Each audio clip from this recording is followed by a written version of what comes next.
الحمد لله نحمده ونستعينه ونستغفره ونعوذ بالله من شرور أنفسنا ومن سيئات أعمالنا من يهده الله فلا مضل له ومن يضلل فلا هادي له وأشهد أن لا إله إلا الله وحده لا شريك له وأشهد أن محمدا عبده ورسوله. أعوذ بالله من الشيطان الرجيم. بسم الله الرحمن الرحيم. یا ایھا الذین آمنوا لا تلہکم اموالکم ولا اولادکم عن ذکر اللہ ومن یفعل ذلک فاولئک هم الخاسرون. وفی موضع آخر یا ایھا الذین آمنوا ان من ازواجکم واولادکم عدوا لکم فاحذروہم وان تعفوا وتصفحوا وتغفروا فإن اللہ غفور رحیم. انما اموالکم و اولادکم فتنہ واللہ عندہ اجر عظیم.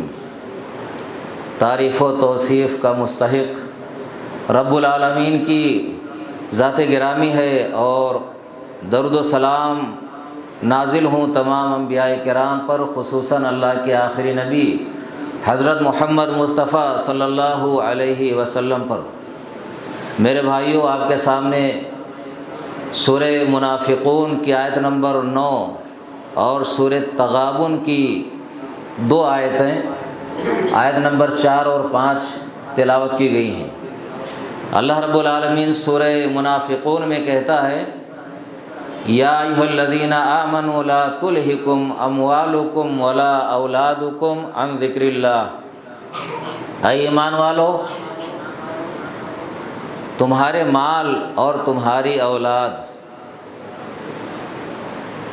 اللہ کی یاد سے تمہیں غافل نہ کر دیں. لا تلہکم اموالکم ولا اولادکم، تمہارے مال اور تمہاری اولاد تمہیں اللہ کی یاد سے غافل نہ کر دیں. ومن یفعل ذلک، اور جس کو ان کے مال اور ان کی اولادیں اللہ کی یاد سے غافل کر دیں، فاولئک هم الخاسرون، تو یہی لوگ گھاٹا پانے والے ہیں. اور سورہ تغابن کی جو آیتیں میں نے پڑھی ہیں، اللہ فرماتا ہے یا ایھا الذین آمنوا ان من ازواجکم واولادکم عدوا لکم فاحذروہم. اے ایمان والو، تمہاری بیویوں میں سے اور تمہاری اولاد میں سے بعض لوگ تمہارے دشمن ہیں. یعنی تمہاری بیویوں میں سے کچھ بیویاں، بعض بیویاں، اور تمہاری اولاد میں سے بعض اولاد، بعض بچے تمہارے دشمن ہیں. فاحذروہم، تو تم ان سے بچو.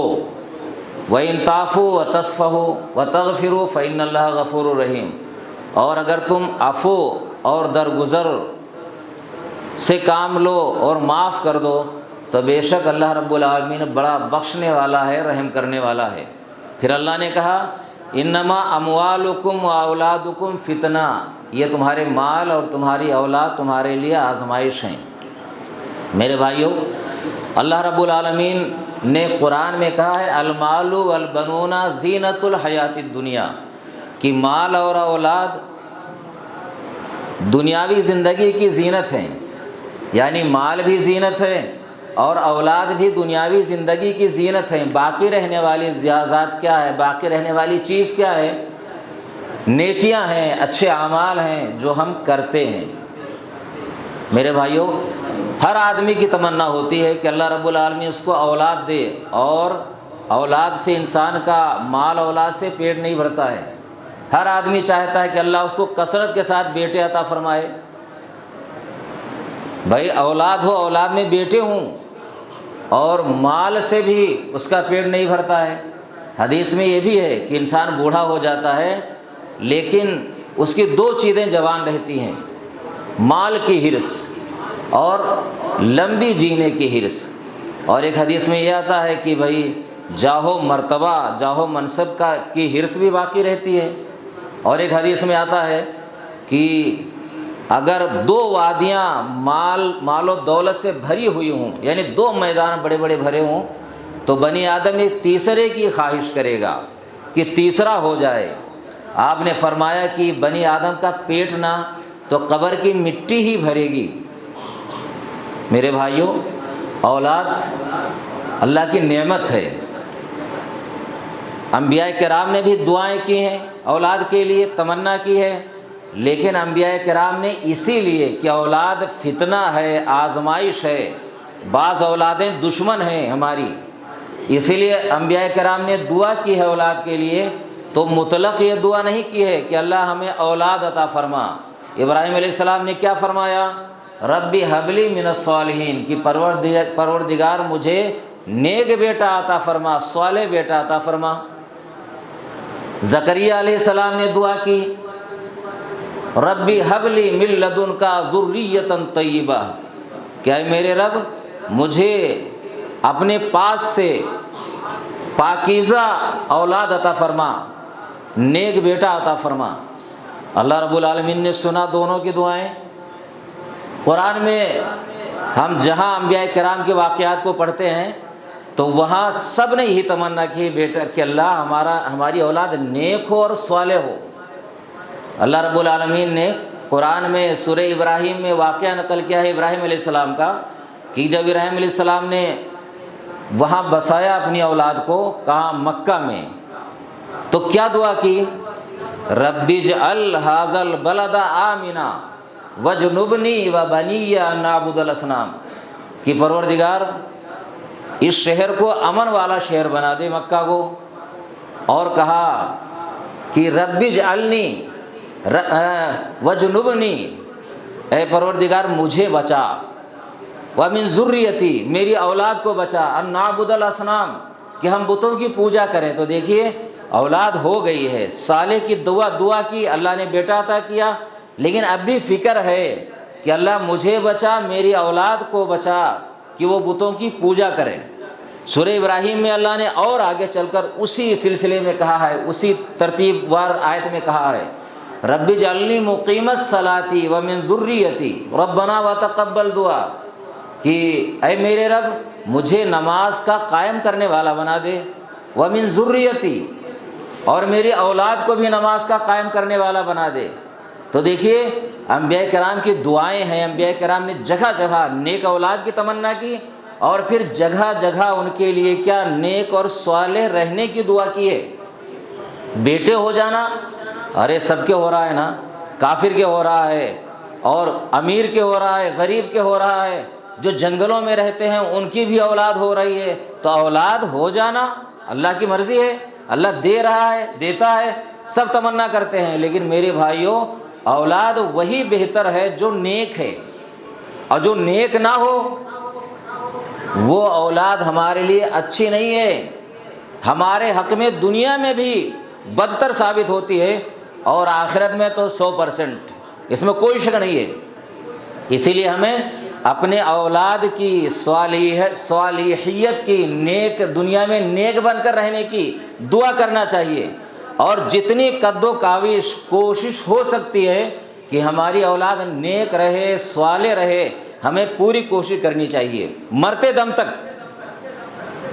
بھئی ہمیں اس کی تربیت اچھی کرنی ہے، کیونکہ کہتے ہیں نا کہ اگر ہم مکان بناتے ہیں بنیاد مضبوط نہ ہو تو مکان کبھی بھی ڈھہ سکتی ہے، گر سکتی ہے، اور بنیاد مضبوط ہے تو کتنے حوادث آئیں، آندھیاں چلیں، تھپیڑے چلیں، کتنے زلزلے آئیں، لیکن مکان نہیں گرے گا۔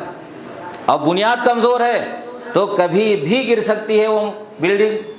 تو ایسے ہی انسانوں کا معاملہ ہے، اگر بنیاد مضبوط نہیں ہے، شروعات مضبوط نہیں ہے، تو بچہ وہ کبھی بھی گمراہ ہو سکتا ہے۔ دعا کرتے ہیں نماز میں نا اہدنا الصراط المستقیم، ہر نماز میں ہر رکعت میں دعا کرتے ہیں، اس کے بغیر نماز ہی نہیں ہوگی۔ اللہ نے کیوں سکھایا ہے اہدنا الصراط المستقیم؟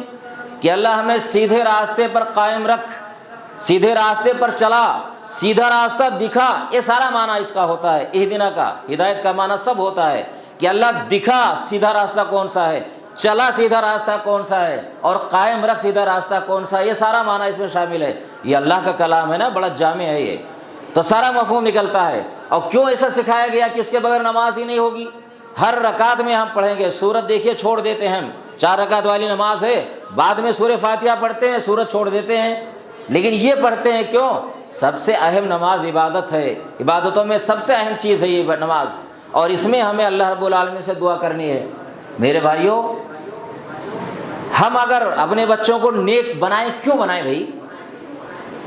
بھائی کیا غرض ہے؟ میرے بھائیوں، یہ ہماری غرض ہے، ہماری ضرورت ہے، یہ بچوں ہی کی ضرورت نہیں ہے۔ اگر بچے نیک ہیں، یہ ہمارا فرض ہے کہ ہم ان کو صحیح راستہ بچائیں۔ بھائی معصوم ہیں، ابھی آئے ہیں دنیا میں، نہیں جانتے ہیں زمانے کے نشیب و فراز، حالات کا کہ اونچ نیچ سے واقف نہیں ہے، کیا اچھا ہے کیا برا ہے، تو یہ ہمارا فرض ہے کہ ہم ان کو بتائیں۔ دنیا میں وہ اچھے رہیں، بھائی وہ خوش رہیں گے، ہمیں دعا دیں گے، اور ہمارا کیا فائدہ ہے؟ بھائی قیامت جانتے ہیں، قیامت کا منظر اللہ نے قرآن میں کھینچا ہے، کتنا بھیانک اور خطرناک ہوگا۔ ہم جن کے لیے حلال و حرام کی تمیز نہیں کرتے ہیں کہ ہمارے بچے پیٹ بھر کر کھائیں، اچھے سے اچھا پہنیں، اچھی بلڈنگ میں رہیں، آسائش اور آرام میں رہیں، قیامت کے دن کیا ہوگا؟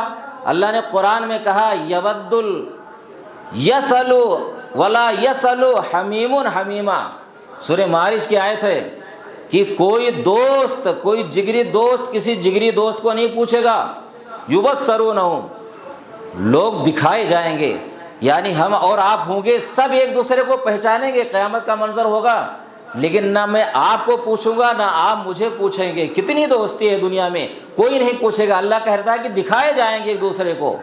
یود المجرم، مجرم تمنا کرے گا، لو یفتدی من عذاب یومئذ ببنیہ وصاحبتہ واخیہ، مجرم تمنا کرے گا کہ اللہ رب العالمین آج کے عذاب کے بدلے میرے بیٹے کو لے لے،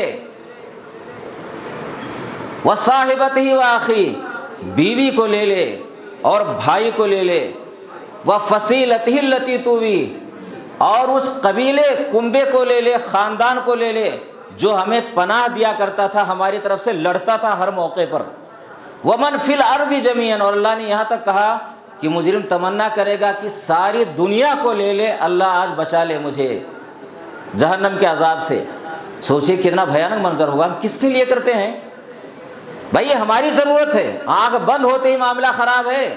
یہ بیٹے، یہ اولادیں، یہ بیویاں، یہ بھائی، یہ کوئی کام آنے والا نہیں ہے، اور اللہ سے بڑھ کر سچا کون ہو سکتا ہے؟ اللہ کا کلام کہتا ہے، دیکھیے یوم یفر المرء من اخیہ، سورہ عبس کہ جس دن آدمی بھاگے گا، من ابی، یوم یفر المرء من اخیہ، اپنے بھائی سے بھاگے گا، وصاحبتہ واخیہ، اپنے بیوی بچوں سے بھاگے گا، یعنی جتنے اس کے قریبی رشتہ دار ہیں، دیکھیے اللہ نے ان کا تذکرہ کیا ہے، یوم یفر المرء من اخیہ وامہ وابی وصاحبتہ وبنی، بھائی سے بھاگے گا، ماں سے بھاگے گا، باپ سے بھاگے گا، بیوی سے بھاگے گا، بیٹے سے بھاگے گا، ان سے قریبی رشتہ دار کوئی نہیں ہے، انہی کے لیے ہم کرتے ہیں۔ بھائی سب کو چھوڑ دیتا ہے آدمی، لیکن بھائی کو نہیں چھوڑتا ہے، باپ کو نہیں چھوڑتا ہے، ماں کو نہیں چھوڑتا ہے، بیوی اور بچے کو نہیں چھوڑتا ہے، یہ سب سے قریبی رشتہ دار ہیں،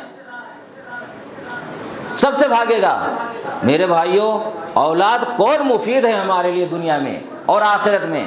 بھائی اللہ نے دعا سکھلائی ہے نا کہ بندے دعا کریں۔ ایک مومن کیا دعا کرتا ہے کہ ربنا ہب لنا من ازواجنا و ذریاتنا قرۃ اعین، کہ ہمارے رب تو ہمیں ہماری بیویوں سے، ہماری اولاد سے آنکھوں کی ٹھنڈک عطا فرما۔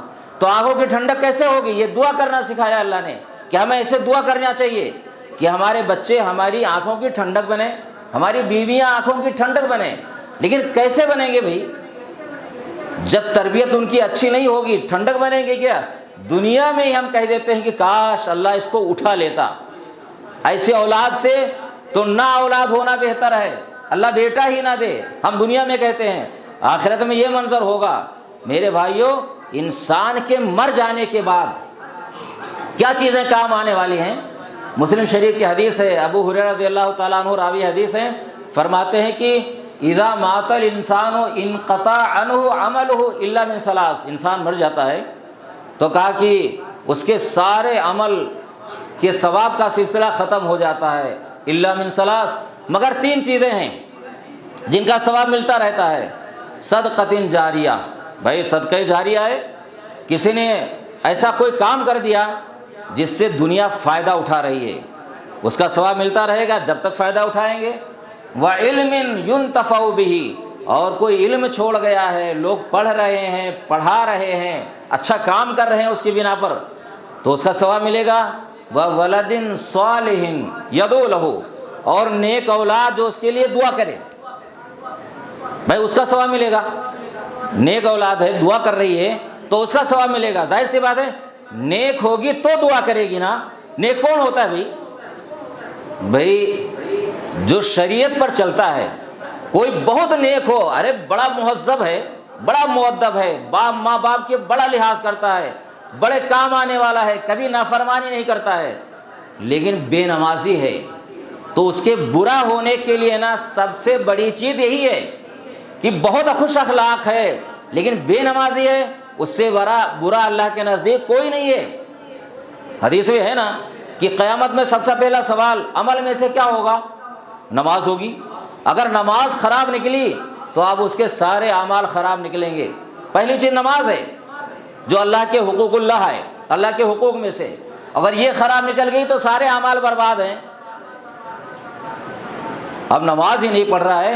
عمر فاروق رضی اللہ تعالیٰ عنہ کا واقعہ یاد کرو نا، کہ اپنے گورنروں کو لکھا تھا کہ تمہارے جتنے کام ہیں، چاہے حکومت کے ہوں چاہے تمہارے نجی کام ہوں، سب میں سب سے اہم چیز میرے نزدیک نماز ہے۔ اگر تم بے نمازی ہو، نماز ٹائم پر نہیں پڑھتے ہو، تو گویا کہ تم سب سے برے ہو میری نظر میں۔ میں یہ سوچوں گا کہ جو نماز ضائع کرتا ہے وہ دوسرے احکام بھی ضائع کرے گا، اس کو میں سچا نہیں مانوں گا کہ صحیح آدمی ہے۔ کہا سب سے اہم چیز نماز ہے۔ غور کیجیے آپ، عمر فاروق امیر المومنین عمر فاروق رضی اللہ تعالیٰ عنہ اپنے گورنروں کو لکھ رہے ہیں، جو مکھ منتری وغیرہ ہیں بڑے بڑے شہروں کے یا علاقوں کے، ان کو لکھ رہے ہیں کہ سب سے اہم چیز نماز ہے۔ اب جو آدمی نماز نہ پڑھے تو ظاہر سی بات ہے کہ دعائیں قبول کرنے کے لیے وہ بہت دعا کرے ماں باپ کے لیے کہ اللہ میرے ماں باپ کو بخش دے۔ ارے تو اپنے لیے تو پہلے دعا کر کہ اللہ تجھے بخشے گا کہ نہیں بخشے گا، تو بے نمازی ہے۔ دعا قبول ہونے کے لیے کیا شرائط ہیں بھائی؟ شریعت پر عمل کرو گے تب دعا اللہ سنے گا نا۔ نماز ہی نہیں پڑھیں گے تو اللہ سنے گا کہاں سے؟ سوال ہی نہیں ہے۔ تو یہ ہماری ضرورت ہے۔ اللہ رب العالمین نے، ابن ماجہ کی حدیث ہے کہ مرنے کے بعد ایک مومن کو اس کو کون سی چیزیں فائدہ پہنچاتی ہیں، تو فرماتے ہیں نبی صلی اللہ علیہ وسلم کہ علماً علمہ و نشرہ، بھائی کوئی علم اس نے چھوڑا جس سے لوگ صحیح راستے پر چل رہے ہیں اور اس کو پھیلایا، سکھلایا اور پھیلایا۔ وَوَلَدًا صَالِحًا تَرَكَهُ، اور نیک اولاد چھوڑا، ترکہ نیک اولاد، ولدًا صالحًا، بھائی نیک اولاد چھوڑ کر گیا۔ اب یہاں دعا کرے چاہے نہ کرے، بھائی نیک اولاد ہے نا، ولدن نہیں کس لیے لڑکا چھوڑ گیا نا، اولاد چھوڑ گیا، نیک لڑکا چھوڑا۔ اب آگے اس حدیث میں تو یہ بھی نہیں کہ دعا کرے کہ نہ کرے، کیوں؟ ارے حدیث میں ہے انتا و مالک لابیک، ایک بچے سے کہا کہ تو اور تیرا باپ نا، تو اور تیرا مال سب تیرے باپ کا ہے۔ ایک بیٹے سے فرما رہے ہیں نبی صلی اللہ علیہ وسلم، ایک باپ کے سامنے بیٹے کے لیے کہہ رہے ہیں کہ تو نا اور تیرا مال سب تیرے باپ کا ہے۔ بھائی کمائی ہے، محنت اس نے کی نا، پیدا ہوا، ذریعہ وہ بنا، پال پوس کر بڑا اس نے کیا، تربیت اس نے دی کی، تو کہا کہ تو اس کی کمائی ہے باپ کی۔ تو اب اگر اولاد نیک ہے، اچھا کام کرتی ہے، اولاد نیک کام کرتی ہے، تو اس کا سارا ثواب، یعنی اس کے ثواب میں کمی نہیں ہوگی، اور اتنا ہی ثواب ماں باپ کے کھاتے میں جائے گا، دعا کرے چاہے نہ کرے، آپ سے آپ جائے گا۔ کیوں؟ بھائی نیک کام کر رہا ہے، اسلام پر چل رہا ہے، عمل کر رہا ہے، اور برا ہے نا تو اتنا ہی گناہ ملے گا۔ کیوں؟ تربیت نہیں کی ہے۔ ہاں آپ نے کوشش کی، بھر سکت جتنا آپ کے بس میں تھا کیا آپ نے، اللہ کی مرضی نہیں بن سکا، وہ اس کی قسمت ہی میں بدبختی ہے، لیکن آپ بری ہو گئے، آپ نے کوشش کی، لیکن آپ نے کوشش نہیں کی ہے تو آپ تمنا یہ نہ کریں کہ کل کیا ہوگا، یہ ہمارے لیے خیر کا باعث ہوگا۔ تو آپ نے فرمایا کہ نیک اولاد کو چھوڑا اس نے، اور مصحفن ورثہ، یا قرآن وغیرہ دنیا میں چھوڑ کر چلا گیا کہ لوگ پڑھیں، تو اس کا ثواب ملے گا، او مسجدن بنا ہو، یا کوئی مسجد بنایا اس کا ثواب ملے گا، او بیتن لابن السبیل بنا ہو، یا مسافروں کے لیے کوئی سرائے خانہ بنوا دیا، مسافر خانہ بنوا دیا، لوگ آ رہے ہیں، ٹھہر رہے ہیں، آرام کر رہے ہیں، کرایہ والا نہیں، فری، تو کہا اس کا ثواب ملے گا۔ اور نہرن اجرا ہو، یا کوئی نہر جاری کر دیا، پانی کا نہر جاری کر دیا مسافروں کے لیے، چوپایوں کے لیے، جانوروں کے لیے، لوگ پی رہے ہیں۔ اور صدقتن اخرجہا فی من مالہ فی صحتہ و حیاتہ، یا صدقہ کیا اپنے مال میں سے اپنی زندگی میں اور تندرستی کی حالت میں کیا، مرنے لگا نا پھر صدقہ کرے، تب کیا ہے؟ تو اتنا ثواب نہیں ہے۔ کیوں؟ ارے تندرست ہے بھائی، زندہ ہے، مرنے کی امید نہیں ہے، وہ جانتا ہے یہ مال مجھے فائدہ پہنچانے والا ہے، تو اس کا ثواب اگر اس نے خرچ نکالا ہے، صدقہ کیا ہے، اس کی اللہ کے نزدیک زیادہ ہے۔ حدیث میں آتا ہے نا کہ آدمی مرنے لگتا ہے تو کیا کہتا ہے؟ یہ فلاں کے لیے، یہ فلاں کے لیے، مسجد کے لیے، مدرسے کے لیے، حالانکہ یہ تو ہو چکا، اس کا کہاں ہے بھائی؟ ارے مر رہا ہے وہ، اگر نہیں بھی دے گا تو اس کے ساتھ قبر میں تو نہیں جائے گا، وہ تو دوسروں کا ہو چکا، تو اس کا اتنا ثواب نہیں ہے۔ زندگی میں آپ دمی کرے ہو تو آپ فرماتے ہیں کہ اس کا ثواب مرنے کے بعد ملتا ہے۔ اور ایک حدیث میں آتا ہے نا کہ بندہ جنت میں ہوگا یا عذاب قبر میں مبتلا ہے، اللہ رب العالمین اس کو وہاں سے ہٹا رہا ہے عذاب سے، یا نیچے درجے میں ہے اوپر اٹھا رہا ہے، بندہ کہتا ہے کہ پروردگار یہ کہاں سے مل گیا، میرا عمل تو یہی تھا جہاں تھا۔ کہا تیرے بیٹے کے تیرے لیے دعا کرنے کی بنا پر، کہ تیرے بیٹے نے تیرے لیے دعا کی ہے، دنیا میں دعا کر رہا ہے، اور اس کی بنا پر تیرا درجہ بلند ہوا ہے۔ دیکھیے آپ بھائی، نیک اولاد ہے نا، دعا کرے گی تو اس کی دعا اللہ رب العالمین سنتا ہے۔ ایک صحابی ابو اسید سعدی رضی اللہ تعالیٰ فرماتے ہیں کہ میں بیٹھا ہوا تھا اللہ کے رسول کے پاس، بنو سلمہ کا ایک آدمی آیا اور اس نے کہا کہ اے اللہ کے رسول، حل من بر ابویہ شیء ابرہما بعد موتہ، اے اللہ کے رسول میرے ماں باپ کی نیکیوں میں سے کوئی ایسی نیکی ہے کیا کہ میں ان کے مرنے کے بعد کروں اور اس کا ان کو فائدہ ہو؟ تو آپ نے کہا کہ ہاں۔ تو کہا کیا ہے؟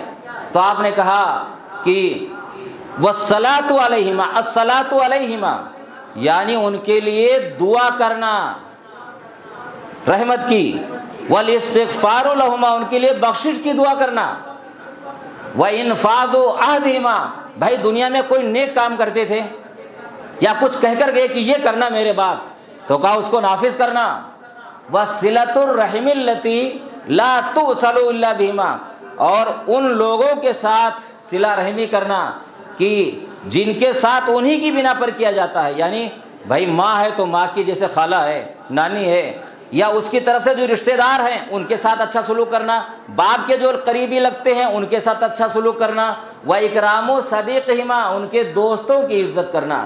کہا یہ سب کرو گے تو ماں باپ کو فائدہ پہنچے گا۔ بھائی تم کرو گے لیکن ثواب ان کو ملے گا، تمہیں تو ملے گا ہی لیکن ثواب ان کو ملے گا، تم گویا کہ وہی کر رہے ہیں۔ یہ کون کرے گا میرے بھائیو، کون کرے گا؟ ظاہر سی بات ہے کہ نیک اولاد کرے گی، لیکن ہم دنیائی ضرورتوں کو تو خیال رکھتے ہیں لیکن دین کا خیال رکھتے ہیں کیا؟ دنیا کے بارے میں ہم بہت چاقو چوبند ہیں کہ بچہ ہمارا بڑا ہوشیار نکل جائے، پڑھ لکھ کر کے یہ ہو جائے وہ ہو جائے، بڑی تمنا ہے اور بڑے کوشش کرتے ہیں، لیکن دینی اعتبار سے ہے کیا؟ اتنی بھاگ دوڑ ہے ہی نہیں، بالکل خیال نہیں ہے۔ میرے بھائیو، ہم اگر نیک ہیں، بچوں کو اچھا بناتے ہیں، ان کی فکر کرتے ہیں دنیاوی اعتبار سے اور دینی اعتبار سے دونوں، اللہ نے ہمیں کیا کہا ہے حدیث میں؟ نبی صلی اللہ علیہ وسلم کیا فرمایا ہے کہ وَرَجُلُ رَاعٍ فِي أَهْلِهِ وَهُوَ مَسْئُولٌ عَنْ رَعِّيَّتِهِ، کہ ہر آدمی ذمہ دار ہے اپنے گھر والوں کے بارے میں، اس سے اس کے گھر والوں کے بارے میں پوچھا جائے گا۔ وَالْمَرْأَةُ رَاعِيَةٌ فِي بَيْتِ زَوْجِهَا وَهِيَ مَسْئُولَةٌ عَنْهَا، اور عورت اپنے شوہر کے گھر کی ذمہ دار ہے، عورت سے اس کے شوہر کے گھر کے بارے میں پوچھا جائے گا۔ بھائی مرد چلا گیا باہر کمانے کے لیے، گھر میں اولاد ہے، اولاد کہاں جا رہی ہے، کیا کر رہی ہے، اس کی تربیت ماں کیسے کر رہی ہے، یہ اس کے بارے میں پوچھا جائے گا۔ اور ایک دوسری حدیث میں ہے، معقل بن یسار رضی اللہ تعالیٰ فرماتے ہیں ما من عبد یسترعیہ اللہ رعیۃ، کہ جس بندے کے ذمے بھی اگر کچھ لوگ ہیں، کچھ بندے ہیں اللہ کے، اور وہ مرتے دم تک ان کے ساتھ دھوکہ کرتا ہے، الا حرم اللہ علیہ الجنہ، مگر اللہ اس کے اوپر جنت کو حرام کر دے گا۔ یہ بچے بھی ہماری نگرانی میں ہیں، ہم ان کے نگراں ہیں۔ اگر ہم ان کے ساتھ خیر خواہی نہیں کرتے ہیں، خیر خواہی صرف میں نے کہا نا کہ یہی نہیں ہے کہ آپ دنیاوی اعتبار سے سوچیں کہ بچہ پڑھ لکھ کر کے ڈاکٹر بن جائے، انجینئر بن جائے اور بڑے عہدوں پر چلا جائے، کما کر کے لائے، دنیا میں بھوکا نہ رہے۔ دینی اعتبار سے ہم اس کی خیر خواہی کتنی کرتے ہیں، اور سب سے بڑی خیر خواہی کیا ہے؟ اللہ پوچھے گا ماذا علمتہ، غالباً بیہقی شریف کی حدیث ہے کہ ماذا علمتہ و ماذا ادبتہ، تو نے اس کو کیا سکھایا اور کیا تربیت کی، اس کی کون سی تہذیب سکھایا اس کو؟ اللہ پوچھے گا قیامت کے روز، ہم کیا جواب دیں گے؟ میرے بھائیوں، اگر ہم نیک رہیں، بچوں کو اچھا بنائیں، یہ سوچیں کہ پہلے دین ہے، بچے دین سے نہ بہکیں، تو پروردگار ان کا حامی اور ناصر ہوتا ہے، مددگار ہوتا ہے۔ ورنہ ہم کتنا ہی مالدار بنا جائیں، دیکھتے نہیں دنیا میں کیا ہو رہا ہے، کتنے بادشاہ فقیر ہو جاتے ہیں، کتنے لاکھ پتی کروڑ پتی فٹ پاتھ پر آ جاتے ہیں۔ یہ کیا ہوتا ہے؟ یہ وہی ہے نا کہ بچے کمینے نکل گئے، بچے بدماش نکل گئے، اوباش نکل گئے، عیاش نکل گئے، زنا کار نکل گئے، پیسہ برباد کر دیا۔ یہ اس کی منحوسیت ہے۔ اور آج کیا ہو گیا؟ عمر بن عبدالعزیز رحمۃ اللہ علیہ کا واقعہ نقل کیا ہے علامہ ابن تیمیہ رحمۃ اللہ علیہ نے۔ بنی امیہ کا ایک عالم ہوا بیان۔ بنی امیہ کون؟ عمر بن عبدالعزیز رحمۃ اللہ علیہ، جو خلیفہ ثالث ہے، پانچویں خلیفہ کہا جاتا ہے، خلیفہ راشد کہا جاتا ہے۔ ان کے زمانے میں کوئی زکوٰۃ لینے والا نہیں ملتا تھا، اتنی مالداری خوشحالی آ گئی تھی۔ ان کا واقعہ ہے، مرنے لگے، 14 بچے تھے، بلایا سب کو کہ آخری وقت ہے تھوڑا دیکھ لوں، تو دیکھا کہ جسم کے اوپر پھٹے پرانے کپڑے ہیں، پیوند لگے ہوئے ہیں، ان کے سالے بیٹھے ہوئے تھے، آنکھوں میں ان کے آنسو آ گئے امیر المومنین کے۔ تو سالے نے کہا کہ آپ نے ان کو نہ تو مالدار بنایا نہ کچھ دیا، ابھی وقت ہے کچھ جاگیر لکھ جائیے۔ تو غصہ ہو گئے سالے پر، ڈانٹا اس کو، اور بچوں سے کہا کہ میں نے اپنی بھر سکت تمہاری ہر چیز کا خیال کیا ہے، اور کہا اگر تم نیک رہو گے تو اللہ رب العالمین تمہارا حامی اور مددگار ہے۔ اور قرآن کی آیت کا ٹکڑا پڑھا، واللہ یتولی الصالحین، اللہ نیک لوگوں کا کارساز ہے، ان کا دوست ہے۔ اور پھر یہی لکھتے ہیں علامہ ابن تیمیہ رحمۃ اللہ علیہ کہ بنی امیہ کے ایک عالم لکھتا ہے، بیان کرتا ہے کہ میں نے دیکھا کہ جب یہ مرے نا تو 18 درہم صرف ہاتھ آئے تھے وراثت میں ان بچوں کے، اور کہا کہ مرنے کے بعد میں دیکھا انہی بچوں کو کہ جنگ اور جہاد کے لیے 100 گھوڑے اللہ کے راستے میں دے رہے ہیں، 100 گھوڑے دے رہے ہیں اللہ کے راستے میں بعض بچے۔ اور کہا بنو امیہ کے جو خلیفہ مرے نا، جو بادشاہ مرے، کہا کہ انہوں نے ایک خلیفہ مرا اور ترکے میں کتنا چھوڑا، کہا ایک بچے کو 6 لاکھ درہم آئے، 6 لاکھ درہم، 6 لاکھ۔ اور کہا کہ میں نے اپنی آنکھوں سے دیکھا کہ بعض بچے لوگوں کے دروازوں پر بھیک مانگ رہے ہیں، 6 لاکھ پایا مرنے کے بعد، لیکن ہو کیا رہا ہے؟ بھیک مانگ رہے ہیں۔ تو میرے بھائیوں، ہمیں ہر چیز کی فکر نہیں کرنی ہے، ارے اللہ ہے نا حامی ناصر مددگار، کل اللہ دیکھے گا ان کا، اگر نیک رہیں گے تو دینے والا وہ ہے، اور برے رہے تب تو یہاں بھی عذاب ہمارے لیے مصیبت، اور آخرت میں تو ہے ہی ہے اگر ہم نے دھیان نہیں دیا تو۔ اللہ نے نا سورہ کہف میں ایک واقعہ نقل کیا ہے کہ اگر باپ نیک ہوتا ہے نا تو اللہ بچوں کا نگراں ہوتا ہے۔ خضر علیہ السلام اور موسیٰ علیہ السلام کو واقعہ ہے کہ دونوں جا رہے تھے، تو راستے میں ایک گاؤں میں پہنچے، گاؤں والوں سے کھانا مانگا، گاؤں والوں نے انکار کر دیا، تو ایک دیوار تھی نا گاؤں میں، وہ گرنا چاہتی تھی، خضر علیہ السلام نے اس کو کھڑا کر دیا، صحیح کر دیا، تعمیر کر دی، اس کی دیوار مضبوط ہو گئی۔ موسیٰ علیہ السلام جلالی آدمی تھے، کہا کہ رے یہ تو کھانا نہیں دیا، اتنے بدتمیز لوگ ہیں، اور آپ نے دیوار صحیح کر دی، آپ چاہتے تو اس کا معاوضہ لیتے، اجرت لے لیتے۔ تو کہا موسیٰ میں کہتا تھا نا آپ صبر نہیں کر پاؤ گے۔ پھر جب روانہ ہونے لگے تو کہا کہ اب یہ تیسری مرتبہ آپ نے ٹوکا ہے، تو آپ نے واقعہ بیان کیا اس کا نا کہ میں نے کیوں کیا ایسا، تو کہا کہ وَأَمَّا الْجِدَارُ فَكَانَ لِغُلَامَيْنِ يَتِيمَيْنِ فِي الْمَدِينَةِ وَكَانَ تَحْتَهُ كَنْزٌ لَهُمَا وَكَانَ أَبُوهُمَا صَالِحًا۔ کہا کہ یہ جو دیوار میں نے صحیح کی ہے نا، تو شہر میں 2 یتیم بچے رہتے ہیں، اور دیوار کے نیچے خزانہ دفن ہے، دیوار گر جاتی تو گاؤں والے لوٹ لے جاتے خزانہ، ظاہر ہو جاتا 2 یتیم بچے ہیں، یہ ان کا خزانہ دفن ہے، باپ نے دفن کیا تھا، کہا لوٹ لے جاتے لوگ، میں نے صحیح کر دیا ہے نا، ان کا باپ وکانا ابوہما صالحا، ان کا باپ بڑا نیک تھا۔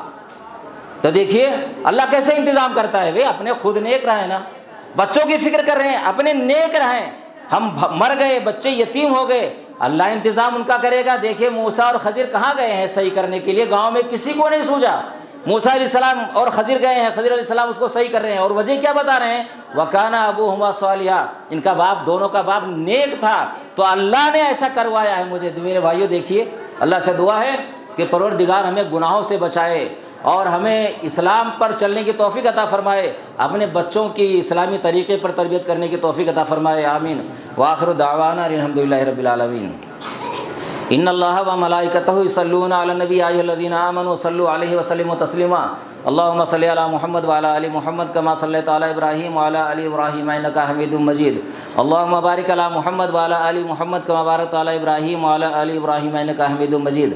ان اللہ یامر بالعدل والاحسان وایتاء ذی القربى وینہی عن الفحشاء والمنکر والبغی یعظکم لعلکم تذکرون، اذکروا اللہ یذکرکم وادعوہ یستجب لکم ولذکر اللہ تعالی اعلی وجل واتم واہم اکبر۔